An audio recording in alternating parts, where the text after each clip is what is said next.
আমার university level থেকে শুরু করে এখন পর্যন্ত কেউ যদি প্রমাণ করে যে আমি আওয়ামী লীগের সাথে রাজনৈতিক ভাবে কোনো পোস্টধারী বা আমি কোথাও কোনো মিছিল মিটিং এর আমি কোনো নেত্রী, তাহলে আমি সেই মুহূর্তে সমাপ্তে আপনাদের সব দাবি মেনে নেবো। কিন্তু আমাকে একটা জিনিস এনশিওর করতে হবে, যদি মিথ্যে হয় তাহলে একটা মেয়ে যে মেয়েটা পর্যন্ত আসতে চায় এসেছে, তাকে তার পাশে দাঁড়ানো বাদ দিয়ে তারা এই নোংরা কথাগুলো বলছে। এবং আমার আমার আমার এই আমার সিনেমা বা আমার এবিসি যে এখানে উন্নয়ন নিয়ে এত স্বপ্ন দেখা এত কিছু, সেগুলোতে আমি আপনাদের সবার সাহায্য চাই। কারণ আমি জানি কেউ কখনোই এই জিনিসটা প্রমাণ করতে পারবে না। কতটা আত্মবিশ্বাস থাকলে আমি এটা বলতে পারি, সেটা করে আমি সবাইকে জিজ্ঞেস করতে চাই যে আসলে একটা মেয়ে এত দূরে এসেছে বলেই এইভাবে তাকে যে আমি কথা বলছি না বা আমি আসলে সামনে আসতে পছন্দ করি না বা আমি একটু ইন্ট্রোভার্ট, সেজন্যই তাকে নিয়ে এত বড় বড় কথা, এত নোংরা নোংরা মিথ্যে কথা। আমার একটা পুরস্কার দেখানো হোক, একটা জাতীয় পুরস্কার কিংবা একটা অনুদান, আমি নাকি লীগের সুবিধা নিয়েছি, একটা বার দেখানো হোক। আমাকে একটা একটা পোস্ট দেখানো হোক যে আমি যুবলীগ বা আমি আওয়ামী লীগ এই এই এই এই পোস্টধারী এই জায়গার যে কোনো জায়গার, আমার বাপের বাড়ি, আমার ঢাকায়, আমার ইউনিভার্সিটি লেভেল সবখানে দেখানো হোক। কেউ কোথাও দেখাতে পারি কিনা? আমি সেটুকু না, আমি খুবই সোজা সাপটা, আমি পেন্টার মানুষ, আমি সিনেমা বানাতে ভালোবাসি, আমি সবার সাথে ভালো থাকি, কারোর সাথে কখনো দুর্ব্যবহার করেছি এরকম রেকর্ডও এতদিনে নাই এফডিসিতে। তাহলে আপনারাই এখন আপনাদের হাতে আমি ছেড়ে দিলাম, যদি আজকে রাতের মধ্যে আপনারা এগুলো সব সুরাহা করতে পারেন ভালো, না হলে এই যে আমাকে যে এইভাবে অপদস্থ করা হলো, এটা সম্পূর্ণ আপনাদের হাতে। আপনারা আসলে এফডিসি কতটুকু ভালো চান সেটা আপনারাই ডিসাইড করেন। আমার এই জায়গাটায় আমি সাথে চেয়েছি আমার দেশের সাথে সাথে আমার এফডিসিটাকে সুন্দর করে সাজাতে, আমার এফডিসিটাকে হারানো ঐতিহ্যে আবার নতুন করে নিজেদের চেষ্টায় নিজেদের ক্ষুদ্র সামর্থ্যের সাথে যখন সরকারি সহযোগিতা থাকবে তাহলে যেন আমরা সুন্দর করে গুছিয়ে নিতে পারি। সেই জায়গাটায় যখন এমন করে অপবাদ দেওয়া হচ্ছে এবং তারা কারা যে কিনা একটু চেক করে দেখেন তো, সিনেমাটাও বলবো তারা একটু চেক করে দেখেন তো তাকে নিয়ে কে কি বলছে। আমাদের সিনেমা মানুষগুলো অ্যাপ্রিসিয়েট করার বদল যে এই জিনিসটা করবে, এইটা আমি আসলে সত্যি কথা বলতে আমি বোধগম্যই আমার হয়নি, অনেক পরে হচ্ছে এবং সে কি হাস্যকর এলিগেশন। এই জন্য আমি আর কি বলবো বলেন। তো আমি একটা কথাই বলা আছে, কেউ যদি আমাকে লীগের কোথাও কোনো পদ, কোথাও কোনো আমি লীগের কোনো পোস্ট নিয়েছি, সে এখনকার না, সে আমার বাচ্চা কাল থেকে ইউনিভার্সিটি লেভেল থেকে এখন পর্যন্ত, বা আমি লীগের কোনো সুবিধা পেয়েছি, কোনো অনুদানের সিনেমা, কোনো পুরস্কারের সিনেমা, কোনো একটা কিছু পেয়েছি, আমার সিনেমা বা নাটকটি কোনো একটা কিছু পেয়েছি, তবে এইটুকু কেউ দেখাতে পারলে আমি মানি যে কোথাও এরকম কিছু আছে। সরকারের সাথে সম্পৃক্ততা বলতে কিরকম, যে আমি তাদের কোনো পোস্ট ছিলাম বা রাজনৈতিক কোনো পোস্ট আমি করতাম? হ্যাঁ অবশ্যই, একদম নিঃসন্দেহ ভাইয়া। আমার ইউনিভার্সিটি লাইফ থেকে শুরু করে এখন অব্দি যে আমি যদি লীগের সাথে কোনো রকম কোনো রাজনৈতিক কোনো সম্পর্কে আমি থাকি, কোনো পোস্ট করি কখনো, তাহলে আমি এখান থেকে নিচে চলে যাব। কারণ আমি রাজনৈতিক ব্যক্তিত্বই না রে ভাই, আমি সিনেমা বানাই, আমি পেইন্টার মানুষ, তারপরে আমি সিনেমা বানাই। আর এই আন্দোলনে আমার সক্রিয়তা সেটা রাজনৈতিক প্রিয় থেকে না, আমরা তো অত্যাচারিত ছিলামই, কিন্তু সেখান থেকেও না, আমি একদমই নিরীহ শিল্পী। আমার খারাপ লেগেছে যেহেতু আমি একটা সন্তানের মা, বাচ্চাদের এইভাবে নির্বিচারে মেরে ফেলা ভালো লাগে না।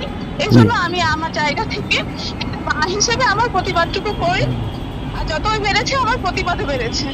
আমার যদি পারিবারিক ব্যাকগ্রাউন্ড দেখতে চান, পারিবারিক ব্যাকগ্রাউন্ড দেখতে গেলে আমার মামারা সবাই হচ্ছেন বিএনপি পন্থী এবং রাজশাহী শহরের বিএনপির প্রতিষ্ঠাতা সম্পাদক জাকারিয়া বাদশা আমার মামা।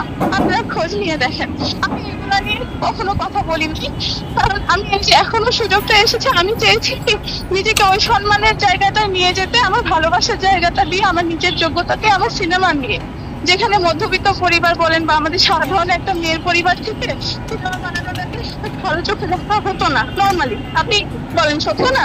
আমি শুধু সেই ন্যারেটিভটা চেঞ্জ করতে চেয়েছি, সত্যিকারের মানে শিল্প নিয়ে এগুলো নিয়ে কাজ করতে চেয়েছি। তো সেখান থেকে আমাকে যদি ট্যাগ লাগিয়ে দেওয়া হয় আমি যুবলীগের সুবিধাভোগী, তাহলে আপনি আমাকে বলেন তো এই যে এতদিন ধরে আমি তো এফডিসিতে নির্বাচনেও জিতেছিলাম, প্রথম মহিলা মহিলা হচ্ছে ক্যান্ডিডেট যে কিনা মানে প্রথম ভাবে নির্বাচিত, সব অনেক ভোট পেয়ে নির্বাচিত সম্মানের সাথে। আমাকে বহুবার নির্বাচন করতে বলা হয়েছে, তারপরে তো আমি করি নাই। কেন করি নাই? কারণ আমার কাছে মনে হচ্ছে আমার এই ভালোবাসার যে জায়গাটা কোনো উন্নয়ন আসলে মানে পরিচালক সমিতি বা সমিতির উন্নয়নে ইয়েতে সম্ভব না। তো এই যে বর্তমান সরকার আসার তারপরে যখন আমার এরকম একটা সুযোগ আসে, তখন আমি আসলে তাদের সাথে সম্পৃক্ত হয়ে যাই একটা মাত্র কারণে, আমি জানি যে আমি আমার জায়গাটাকে, ভালোবাসার জায়গাটাকে হয়তো আমাদের অনেক কিছু করার আছে, অনেক উন্নয়ন করার আছে, আমরা সবাই মিলে এটা সুন্দর করে আমাদের হারানো যে ঐতিহ্য সেটা ফিরিয়ে আনতে পারবো। এই জন্য, আর অন্য কোনো কিছু না। যে সিনিয়রকে আমাদের ভুল বোঝানো হয়েছে, আমাদের উজ্জ্বল স্যার, উনি অবশ্যই আমার প্রকৃত পরিচয় পেলে এবং আমরা যেভাবে নিষ্পেষিত হয়েছি বা আমার সম্পর্কে সত্যি ব্যাপারগুলো জানলে অবশ্যই উনিও নিশ্চয়ই এরকম বিবৃতি দিতেন না। আর মতিউল আলম খোকন ভাই, ওনার কাছে তো আমি কখনো চিন্তাই করি না ইনি এরকম কিছু বলবেন। কারণ হচ্ছে খোকন ভাই আমাকে খুবই স্নেহ করেন এবং তারা সবাই আমাকে সবসময় দেখে এসেছেন আমি কারো সুবিধা নেই কি নয়, কিংবা আমি কতটা সৎ কি অসৎ। আর এতদিন সবাই এই দাবি করে আসলো, হুট করে কি একদম হয়ে গেল যেখানে সবাই একসাথে থাকার কথা সেখানে সে আমাকে নিয়ে সবাই কথা বলে, এবং আমাকে নিয়ে কথা বলা হচ্ছে তো হচ্ছে ভাই একটু খেয়াল করে দেখেন তো, তার ইনফরমেশনের ভিত্তিতে এবং তার ফেসবুক পোস্টের ভিত্তিতে যেই মাসুমাতা নিয়ে আমি বলতে পারি যে আমার কোথাও কোনো সম্পৃক্ততা নাই লীগের সাথে, কোনো দলে কোথাও কোনো মানে কোনো ছোট্ট কোনো পদেও, সেইখানে যেখানে সে এমপি ইলেকশন করে নমিনেশন পেয়েছে সেরকম একটা ছেলে যাকে আমি কথাই বলতে চাইনি যে থাকা, যখন অনেকে বলেছে এখানে এরকম চুপ কর, আমি চুপ করার কি আছে, বললে বললো, যেটা সত্যি না সেটা সবাই তো জ্ঞানী গুণী মানুষ যাচাই করে দেখবেন নিশ্চয়ই। সে তার একটা স্ট্যাটাস দিয়ে আমাদের আন্দোলনকে সমর্থন করে এসেছি। সমর্থন করা মানে তো শুধু শো অফ করা না। আমি ভাই নিতান্তই সাধারণ মানুষ, আমি শো অফ কখনোই করি না। আমি ক্যামেরার সামনে বলেন আমি খুবই শাই, আমি ক্যামেরার পিছনে থেকেই কাজ করতে চাই, এই জন্য কখনো এই সব শো অফ যাই নাই। আর দেশের জন্য কিছু করেছি মানে আমি আমার নিজের বাচ্চার জন্য, আমার নিজের দেশের জন্য করেছি, সেখানে তো আসলে এটা বলে বলে বা পোস্ট দিয়ে ক্রেডিট নেওয়ার কিছু নেই, তাই না? ওই সময় কি যারা সত্যিকারে আন্দোলনে ছিল তারা কি কেউ প্রমাণ প্রাপ্ত ছিল? ভাই বলেন দেখি, আমাকে যারা ওরা যে পেয়েছে এই কমিটি বলেন বা যারাই বলেন, তারা কিন্তু প্রত্যেকে আমাকে আন্দোলনের মাঠ থেকে চিনেছে, আর তারা কিন্তু জানতেও না যে আমি একটা সিনেমার ডিরেক্টর। পরে যখন 5ই আগস্টের পরে তারা এসে তখন দেখে যে আচ্ছা এই আপু তো এই, তাহলে সেখানে আমাকে বলেন আমি কোথায় সুবিধা নিলাম, কোন সরকারের আমলে? আমার একটা ছবি পুরস্কার পেয়েছে বা আমার একটা ছবি, একটা সিনেমা, যে সিনেমাতে বলা হচ্ছে যে লীগের সিনেমা, সেই সিনেমা আমাদের ছোট শিশু সংগঠন নামে একটা সিনেমা, বড় ভাই রাসেল মাহমুদ তার অর্থায়ন করা ওই ক্লাবের সিনেমা ছিল। সেই সিনেমা পর্যন্ত হচ্ছে শেখ পরিবারের লোকজন তারা আমাদের কাছ থেকে প্রেস কনফারেন্সের এই রাত্রে তারা আমার প্রডিউসারকে এবং আমাদেরকে জিম্মি করে এই ছবি আমাদের কাছ থেকে কেড়ে নিয়ে তারা তাদের মতো করে উপস্থাপন করেছে, তাদের মতো করে নাম বসিয়েছে। সেটা কি আমার দোষ? আমাকে কখনো এই ছবি নিয়ে কোথাও কিছু বলতে বলছি? দেখেছেন থিয়েটারের প্রথম ছবি তার কাছ থেকে কেড়ে নেওয়া। আমি তো নির্মাতা ছিলাম, আমার প্রডিউসারের যে আমাদের ক্লাবটা সেই ক্লাবের পক্ষ থেকেও নিয়ে না। মানুষ তাদের কাছে জানতে গেলেই পারবে যে আমরা আসলেই এখানে কি নিখিল সাহেব অর্থায়ন করেছে নাকি, নিখিল কি যেন বললো আর একজন কার কথা বললো, যে তারা কি আসলেও কোনো অর্থায়ন করেছে নাকি আমাদের কাছে ছবিটা হাইজ্যাক করেছে। হ্যাঁ, আমার ওই ছবি বীরাঙ্গনা যুদ্ধ শিশুদের ক্রাইসিস নিয়ে তৈরি করা, এবং আমরা জানতাম যে শেখ মুজিবুর রহমান বীরাঙ্গনাদের উদ্দেশ্যে ওই কথাটা বলেছিলেন। এবং এটা কিন্তু একজন ডিরেক্টর ঠিক করবে না, একজন গল্পকার ঠিক করবে না যে হচ্ছে কি হবে। আপনি তো জানেন আমাদের এখানে যেভাবে একজন মানে এটা আমরা প্রথম তখন সিনেমা বানাই সেই সময়ের কাজ, তো সেখানে কোনোভাবে লিগকে বা তার মেয়ে মানে আমাদের মানে ফ্যাসিস্টকে কোনোভাবে মহিমান্বিত করে কোনো কিছু বানানো হয়নি, শুধু ওই একটা উদ্ধৃতি।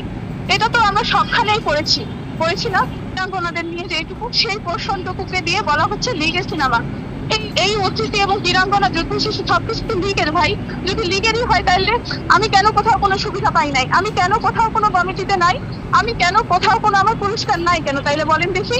আপনি আমাকে দেখেন, আমি কোনো সুবিধা নিতে পারি না, নিতে যাইও নাই, কারণ আমরা জানি এইটুকু বেরোনো মানে কিছু হেনস্থার মুখোমুখি হওয়া, এই কারণে কোথাও কিছু নেওয়া হয়নি বা নিতেও যায়নি। আর ওই যে বললাম, এখনো এই মুহূর্তে আপনি প্রেস ক্লাবের যে দেলোয়ার ভাই আছেন, আবিষ্কার প্রকাশনী দেলোয়ার হাসান ভাই, উনিও আমাকে ওই মাঠেই পেয়েছিলেন। দেলোয়ার হাসান ভাই আমাকে একবার বলেছিলেন যে ওনাদের এই অমুক সংগঠন হচ্ছে, অমুক সংগঠন হচ্ছে, তুমি তো হচ্ছে এই মাঠে ছিল, তোমার নাম কেন দেখছি না, তা আমাদের এখানে কিছু সংযুক্ত হবা।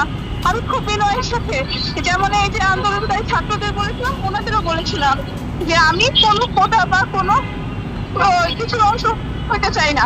আমি শুধু চাই আমার দেশটা আমার সুন্দর থাক, ভালো থাক। এই যে মানুষগুলো এত বছর নিপীড়িত হয়েছে, তারা কেউ নিপীড়িত না হোক। এটা কি এত অন্যায় যে আজকে আমি যাদের জন্য যেখানে আমি আমার 10 বছরের বাচ্চাটি আমার বোনের পাশে রেখে গেলাম, যে আমি মরে গেলে মরে যাই, আমার বাচ্চা যেন একটা নিরাপদ পৃথিবী চাই। খবরের কাগজ, নিখাদ, নির্ভীক, নিরপেক্ষ।